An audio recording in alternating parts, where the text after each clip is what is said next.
इस्लामाबाद में हुई cease fire meeting 21 घंटे तक चलने वाली सीज फायर मीटिंग के फेल हो जाने के बाद डोनाल्ड ट्रंप वापस अपनी पुरानी खसलत पर उतरते हुए नजर आ गए। डोनाल्ड ट्रंप जब हर तरीके से हारने लगते हैं तब वो अपनी जबान का इस्तेमाल करते हुए दिखाई देते हैं। अब उनकी दी हुई धमकी बच्चे बच्चे की जबान पे चढ़ चुकी होगी कि हमारे अंदर इतनी ताकत है कि हम पूरी इंटायर सिविलाइजेशन को ख़त्म कर सकते हैं, हम जहन्नुम बना देंगे, हमने ईरान की मिलिट्री और नेवी को ख़त्म कर दिया है, हम तबाही कर देंगे, हम पावर प्लांट्स को, वाटर प्लांट्स को, जितने भी ब्रिजेस हैं उनको ख़त्म कर देंगे। तो लगातार जब से ये सीज फायर प्लान कैंसिल हुआ है, यानी फेल हुआ है, कैंसिल भी नहीं कह सकते, एक तरह से कह सकते हैं कि पूरी तरीके से फेल हो चुका है, जिसका बबल पूरी तरीके से क्रिएट किया गया था, इतना ज़्यादा एक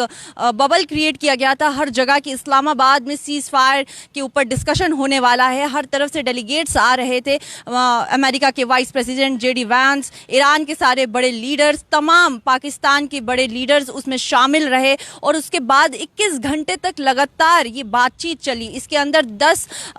पॉइंट्स का जो प्रपोजल ईरान की तरफ से था उसको रखा गया, उसके ऊपर बातचीत चली। लेकिन इसमें खबर ये भी आ रही है, रिपोर्ट्स ये भी आ रही है कि बातचीत चल रही थी और सीज फायर तक बातचीत पहुंचने ही वाली थी, लेकिन कुछ ऐसा होता है, कुछ एक ऐसी रहस्यमय कॉल आती है अमेरिका को और उसके बाद जो सीज फायर का जो ये पूरा टेबल है, ये पूरा टेबल घूम जाता है और उसके बाद जो ये सीज फायर होने ही वाली थी वो पूरी तरीके से बदल जाती है और अमेरिका साफ तौर पे मना कर देता है कि अब हमें सीज फायर नहीं करनी। और इसका रीजन क्या देते हैं? अमेरिका का साफ तौर पे कहना है कि ईरान न्यूक्लियर बनाने की मांग पे अड़ा हुआ है, यानी ईरान का कहना है कि वो न्यूक्लियर बनाएगा, वो न्यूक्लियर बनाने से ईरान को कोई नहीं रोक सकता है और जब तक ईरान इस चीज को नहीं मान लेता तब तक अमेरिका सीज फायर नहीं करेगा। इसी के साथ साथ अमेरिका ने यह भी कहा था कि स्ट्रेट ऑफ हार्मोज के ऊपर जो टैक्स लगा हुआ है $2 मिलियन का, वो भी ईरान नहीं लेगा और लेबनान को इस सीज फायर में शामिल नहीं किया जाएगा, जिस पे ईरान का साफ तौर पे कहना था कि इनमें से एक भी शर्त मतलब ईरान का साफ तौर पे कहना था कि शर्तें हमने रखी थी, उसके ऊपर डिस्कशन हो रहा था, लेकिन डिस्कशन के बीच में ही अमेरिका ने शर्तों को बदल दिया, टॉपिक को बदल दिया और नई शर्तें उसमें ऐड कर दी, जिसके बाद जो सीज फायर होने वाली थी, जिसके ऊपर बातचीत मुकम्मल होने वाली थी, वो मुकम्मल नहीं हुई। और ये पूरा सीज फायर का जो डिस्कशन था, ये जो मीटिंग थी, 21 घंटे तक ये जो लगातार मीटिंग चली, वो पूरी तरीके से फेल हो गई और उसके बाद डोनाल्ड ट्रंप की बौखलाहट साफ तौर पे देखने को मिली। इसमें यहाँ पे एक्सपर्ट्स का कहना ये है, रिपोर्ट्स जिस तरीके से आ रही हैं, जो खबरें आ रही हैं, उसमें यह बताया जा रहा है कि इजराइल किसी भी तरह से नहीं चाहता था कि उसकी ईरान के साथ कोई सीज फायर हो जाए। वो अमेरिका का यूज करके ईरान के साथ जंग लड़ना चाहता है और वो इस जंग को कंटिन्यू करना चाहता है और वो बिल्कुल भी खुश नहीं था इस सीज फायर की बातचीत से। और इजराइल ने ही, वहां से इजराइल ही की तरफ से कॉल आता है, वहां के प्राइम मिनिस्टर की तरफ से कॉल आता है, जिसके बाद डोनाल्ड ट्रंप साफ तौर पे मना कर देते हैं कि किसी भी किस्म की सीज फायर नहीं होगी। और रीजन क्या दिया जाता है कि ईरान अब न्यूक्लियर ना बनाने की मांग पे अड़ा हुआ है, यानी ईरान कह रहा है कि वो न्यूक्लियर बनाएगा और उसको बनाने से कोई भी नहीं रोक सकता है। इसी के बाद डोनाल्ड ट्रंप बहुत ज़्यादा बौखला गए और उन्होंने बहुत बड़ी बड़ी धमकियां वापस से दे दी। हालांकि उनकी दी हुई धमकियों से दुनिया का कोई भी देश या कोई भी इंसान अब डरता नहीं है। बच्चे बच्चे को याद हो गया है कि डोनाल्ड ट्रंप बोल सकते हैं तो ज़्यादा से ज़्यादा कितना ही बोल सकते हैं और उनकी बोली हुई बातें किस हद तक सच होती है और उस पर कितना ही वो मुकम्मल तौर पे कुछ एक्शन ले पाते हैं। डोनाल्ड ट्रंप ने साफ तौर पे कहा कि स्ट्रेट ऑफ हार्मोज में वो पूरी नेवल को ब्लॉक कर देंगे, यानी जिस तरीके से ईरान ने अमेरिका के जहाज़ों को रोका है, अब वो ईरान के सारे जहाज़ों को रोकेंगे। उसी पे ईरान ने साफ तौर पे कहा कि जो रास्ते पहले से बंद है उनके ऊपर ब्लॉकेज करने से वो रास्ते खुलेंगे नहीं और ज़्यादा बंद हो जाएंगे। ईरान ने यह भी कहा कि अगर हमारे एरिया में, हमारी टेरिटरी में, हमारे बॉर्डर में अमेरिका का कोई एक भी फौजी जहाज घुसा तो हम इसे सीज फायर का उल्लंघन मानेंगे और वॉर वापस से शुरू हो जाएगी। हालांकि ये सीज फायर सिर्फ 2 हफ्तों की थी। इसी के बीच में सीज फायर डिस्कशन होने वाला था, वो पाकिस्तान के अंदर इस्लामाबाद में 21 घंटे तक चला भी, उसके ऊपर बातचीत हुई भी, पॉइंट्स के ऊपर डिस्कशन हुआ भी। लेकिन फिर अमेरिका के साथ कुछ ऐसा होता है, कुछ ऐसी कॉल्स आती हैं, ऊपर से ऐसी एक तरह से कहा जाए कि प्रेशर बनाया गया है, जो भी कुछ होता है उसके बाद ये पूरा सीज फायर पूरी तरीके से नाकामयाब हो जाता है और दोनों तरफ के लोग अपनी अपनी चीज़ों पे अड़े हुए हैं। ईरान अपनी शर्तों पे अड़ा हुआ है और अमेरिका अपनी शर्तों पे अड़ा हुआ है। और ईरान ने इस जंग की शुरुआत में ही कहा था कि अगर सीज फायर होगी तो हमारे दिए गए शर्तों पे ही होगी, ना कि अमेरिका की दी गई शर्तों पे होगी। एक्सपर्ट्स का कहना है कि डोनाल्ड ट्रंप बिल्कुल ये सीज फायर करना चाहते थे, क्योंकि इस जंग की वजह से बहुत बुरा असर डोनाल्ड ट्रंप, उनकी कंट्री और उनके जितनी भी फ्रेंडली नेशंस है उनके ऊपर पड़ा है, जिसका जो बहुत बुरा असर उनके आने वाले इलेक्शन में उनके ऊपर पड़ सकता है, जिसको लेके उन्होंने ही सीज फायर की पहल की थी, उसके लिए आवाज उठाई थी और बातचीत के लिए आगे हाथ बढ़ाया था। लेकिन जब सीज फायर के ऊपर बातचीत हो रही थी और डिस्कशन एक तरीके से कहा जा सकता है कि मुकम्मल होने ही वाला था, तब इजराइल से कॉल आता है और क्या बातचीत होती है, जिसके बाद ये सीज फायर का टेबल पूरा ही घूम जाता है और सीज फायर अब नहीं हो रहा है। लेकिन ऐसा ये भी नहीं कहा जा सकता है, पूरे दावे के साथ नहीं कहा जा सकता है, क्योंकि बातचीत जो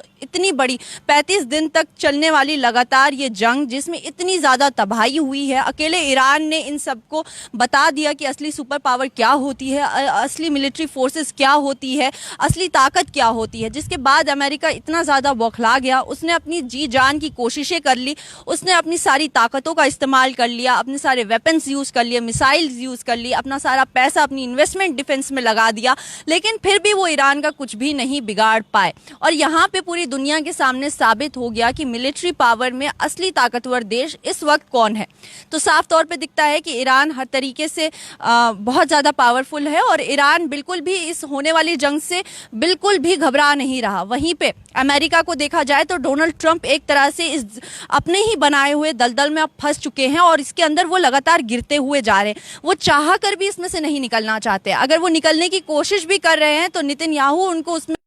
आर्मी का, अमेरिकी इक्विपमेंट्स का, जितनी भी मिलिट्री फोर्स है, ताकतें हैं, उनका यूज़ किया और उसके बाद ईरान के ऊपर हमले किए। इन्होंने सोचा था कि शायद हम इनके ऊपर हमले करेंगे, इनके बड़े लीडर्स को मार देंगे, उसके बाद इनको कमज़ोर करके इनके ऊपर हम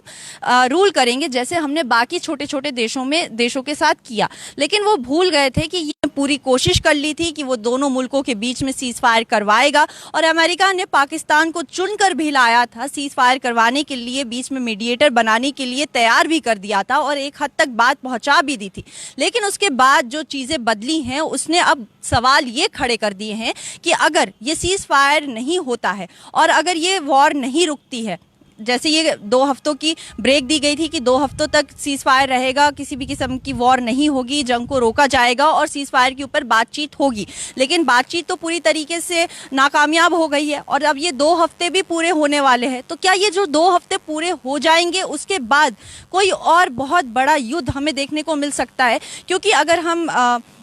बात करें रिपोर्ट्स की और बात करें अगर हम जो इन सब चीज़ों को एनालिस्ट करते हैं, एनालिस्ट की बात करें, जो वॉर एनालिस्ट हैं, जो पॉलिटिकल एनालिस्ट हैं, जो जियोपॉलिटिक्स को बहुत गहराई से देख रहे हैं, तो उनका मानना ये है कि अगर अब सीज फायर तक बात पहुंचने के बाद भी अगर बातचीत नाकामयाब हो जाती है और 2 हफ्तों का जो ये वॉर रुकी हुई है, ये इसके बाद भी कोई हमला होता है, तो उसके बाद दुनिया को बर्बादी से कोई भी बचा नहीं पाएगा, क्योंकि अब जो हमले होंगे वो पहले से बहुत ज़्यादा खतरनाक होंगे। और ईरान ने इसको बिल्कुल क्लियर कर दिया है कि अब हम जो हमले करेंगे, अगर हमारे ऊपर अटैक होता है और ये वॉर कंटिन्यू होती है, तो हम बहुत अच्छी तरीके से बता देंगे कि वॉर क्या होती है और वर्ल्ड वॉर 3 के लिए पूरी दुनिया को तैयार हो जाना चाहिए। यानी साफ तौर पे यहाँ पे दिखाई दे सकता है कि जिस तरीके से सीज फायर के ऊपर डिस्कशन नाकामयाब हुई है और डोनाल्ड ट्रंप वापस से अपनी पुरानी हरकतों पे आ गए हैं, अपनी जुमलेबाजी और धमकियों पर वापस से उतर के आ गए हैं कि मैं 1 मिनट में पूरे ईरान को जला दूंगा, मैं उनके पावर प्लांट्स पे, वाटर प्लांट्स पे, उनके ब्रिजेस के ऊपर हमला करूंगा और उनको तबाह कर दूंगा, मेरे में इतनी ताकत है कि मैं पूरी इंटायर सिविलाइजेशन को ख़त्म कर सकता हूं। तो ऐसे में ये कहना है कि अगर आप में इतनी ही ताकत है, या तो आप एक तरफ हमले करो और हमला करके ख़त्म कर दो, या तो दूसरी तरफ आप बात करते हो सीज फायर की, तो फिर उन बातों पर टिके रहो। एक तरफ से डोनाल्ड ट्रंप कहते हैं कि उनको सीज फायर करनी है, उनको ये वॉर रुकवानी है और स्ट्रेट ऑफ हार्मोज खुलवाना है। दूसरी तरफ वो जब ये बातचीत नाकामयाब हो जाती है तो तुरंत बयान देते हैं, धमकियां देते हैं कि मैं बर्बाद कर दूंगा, मैं जहन्नुम बना दूंगा, मैं स्ट्रेट ऑफ हार्मोज को ब्लॉक कर दूंगा, नेवी ब्लॉकेज कर दूंगा, मैं तबाही कर दूंगा, मैं बर्बादी कर दूंगा। तो लगातार डोनाल्ड ट्रंप खुद ही के बयानों पे टिके हुए नहीं रहते और अब उन्हीं के देश वाले उन्हीं की बातों पे यकीन नहीं रखते हैं कि डोनाल्ड ट्रंप सुबह कुछ कहते हैं, शाम में कुछ कहते हैं और रात तक उनके फैसले कुछ और बदल जाते हैं। लेकिन इसमें सबसे बड़ा सवाल और सबसे गहरी चीज देखने वाली ये है कि जिस बातचीत के ऊपर पूरी दुनिया की नजरें टिकी हुई थी, 11 और 12 को जो इस्लामाबाद में बातचीत हुई है और 21 घंटे तक ये मीटिंग चली है, 21 घंटे तक यहाँ पे डिस्कशन हुई है। ईरान के सारे बड़े लीडर्स का कहना है कि बातचीत पे हम मुकम्मल होने ही वाले थे, उससे पहले अमेरिका ने अपने सारे पॉइंट्स बदल दिए, अपने एग्रीमेंट्स में जो चीज़ें थी, शर्तें थी, उनको बदल दिया। ऐसा क्या हुआ डोनाल्ड ट्रंप के साथ, ऐसा उनको क्या प्रेशर बना या ऐसी कौन सी पावर है जो उनको कंट्रोल कर रही है कि वो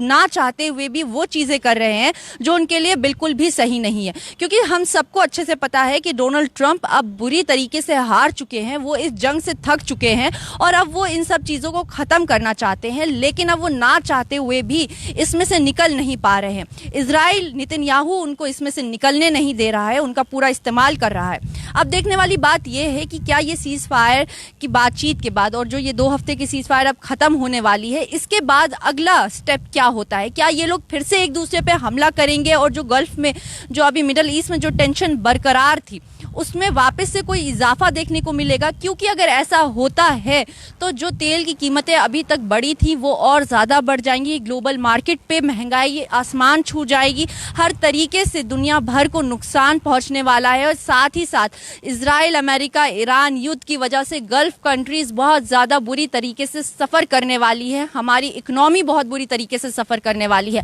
आप लोगों की इस बारे में क्या राय है? आप लोगों को क्या लगता है कि क्या सच में ये युद्ध वापस से कंटिन्यू होगी और ये वर्ल्ड वॉर 3 का मुंह ले सकती है, रुख बदल सकती है? क्या कुछ हो सकता है? क्योंकि बातचीत की भी इसमें हमें एक वो दिख रही है कि शायद पीछे के दरवाजे से कोई बातचीत हो और इस वॉर को रोका जा सके, क्योंकि ये वॉर जितनी भयानक है, क्योंकि 35 दिन में हमने देखा कि कितना बुरा असर पूरी दुनिया पे हुआ, कितना नुकसान हुआ है। और ईरान का साफ तौर पे कहना है कि हम अमेरिका पे भरोसा नहीं करते, उसने बहुत बार हमारा भरोसा तोड़ा है, हमारा यकीन तोड़ा है और हम ऐसों के साथ हम सीज फायर नहीं करना चाहते हैं। क्योंकि जब उन्होंने सीज फायर का ऐलान किया उसके बाद भी वो लोग लगातार इजराइल लेबनान पे हमले कर रहा है और लेबनान पे कोई छोटे मोटे हमले नहीं हुए हैं। 12 लाख 20 लाख से ज़्यादा लोग बेघर हो गए, हज़ारों में लोग घायल हुए हैं, मरे हैं, वहाँ पे इतना ज़्यादा नुकसान हुआ है। तो लगातार ये एक जगह से डाइवर्ट करते हैं एक जगह को। ये भी ऐसी रिपोर्ट्स भी सामने आ रही हैं, ऐसा भी कहा जा रहा है कि ईरान को सीज फायर में उलझा के रखा, और जब तक ईरान को सीज फायर में उन्होंने उलझा के रखा था और पूरी दुनिया का जो कह सकते हैं नज़रिए को डाइवर्ट कर दिया था, इस्लामाबाद के ऊपर पूरी दुनिया की नज़रें टिकी हुई थी और ईरान पूरी तरीके से सीज फायर में उलझा हुआ था, उसी का फ़ायदा उठाते हुए इन्होंने लेबनान के ऊपर हमला किया और बहुत ही दर्दनाक और भयानक हमला किया। पूरी इंसानियत को ख़त्म करने की वहाँ पे कोशिश की गई। तो यहाँ या तो ये हो सकता है कि डोनाल्ड ट्रंप पे बहुत ज़्यादा प्रेशर है कि वो सीज़ फायर करने जाते हैं फिर भी उनको सीज़ फायर करने नहीं दिया जा रहा, या तो फिर अमेरिका और इजराइल की ये फिर से कोई एक नापाक हरकत हो सकती है, चाल हो सकती है कि हम थोड़ी देर के लिए ईरान को सीज़ फायर में उलझा के रखें, अपने आप को थोड़ा बैकअप करें और यहाँ से लेबनान को कमज़ोर करें। क्योंकि ईरान अकेला नहीं है, ईरान के साथ लेबनान है, इराक है, हिजबुल्लाह है, तमाम जगह से इजराइल को नुकसान हो रहा है। तो इजराइल का अब फंडा ये है कि पहले मैं इन छोटे छोटे एलीज को नुकसान पहुंचाता हूं, खत्म करता हूं, उसके बाद हम ईरान को देखते हैं। तो यहाँ पे ये लोग कुछ भी कर ले, ईरान के जो फ्रेंडली नेशंस है उसके साथ कुछ भी कर ले, लेकिन अगर ईरान अपने पे आएगा और अगर ये वॉर कंटिन्यू होगी तो ईरान ने अपनी पावर दिखा दी है, ईरान ने अपने एयर बेसिस दिखा दिए, अपने जेट्स दिखा दिए हैं, अपनी मिसाइल सिटीज दिखा दी है। तो ईरान के पास पूरी तरीके से हथियारों से वो लेस है, उसके पास हर तरीके के ड्रोन्स, मिसाइल और इक्विपमेंट्स है, और ऊपर से उसके पास चाइना, टर्की जैसे बड़े देशों का भी बहुत ज़्यादा सहारा है, साथ है। तो यहाँ पे अब देखने वाली बात यह है कि आने वाले दिनों में क्या ये सीज फायर सच में फेल होती है और ये फिर कोई और बड़ा रंग ले सकता है, रूप ले सकता है, ये वॉर आगे कंटिन्यू होती है या रुकती है। और अगर ये कंटिन्यू होती है तो फिर इसका जो अंजाम है पूरी दुनिया पे किस तरीके से पड़ने वाला है और इजराइल, अमेरिका, ईरान इसको कैसे लेने वाले हैं? आपका इस बारे में क्या राय है? हमारे कमेंट सेक्शन में ज़रूर बताइए। फिलहाल के लिए हमें दीजिए इजाज़त। बाकी देश और दुनिया की तमाम खबर देखने के लिए बने रहिए न्यूज़ इनसाइडर 24/7 के साथ।